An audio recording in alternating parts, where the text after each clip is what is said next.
تو جب کانوں کو پھاڑنے والی آواز آئے گی اس دن آدمی اپنے بھائی سے دور بھاگے گا اور اپنی ماں اور اپنے باپ سے اور اپنی بیوی اور اپنے بیٹوں سے بھی۔ ہر شخص اس روز ایک فکر میں ہوگا جو اسے سب سے بے نیاز کر دے گی۔ اور کتنے چہرے اس روز چمک رہے ہوں گے، خنداں و شاداں یہ نیکوکار ہیں۔ اور اس روز کتنے چہرے ایسے ہوں گے جن پر گرد پڑ رہی ہوگی اور ان پر سیاہی چڑھ رہی ہوگی، یہی لوگ ہوں گے انکار کرنے والے بد کردار۔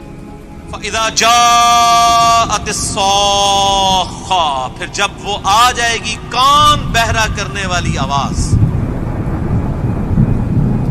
یعنی قیامت کا وہ نفخہ جب پھونکا جائے گا، بہت بڑا ایک سور ہے جو پھونکا جانا ہے، حضرت اسرافیل علیہ السلام نے پھونکنا ہے۔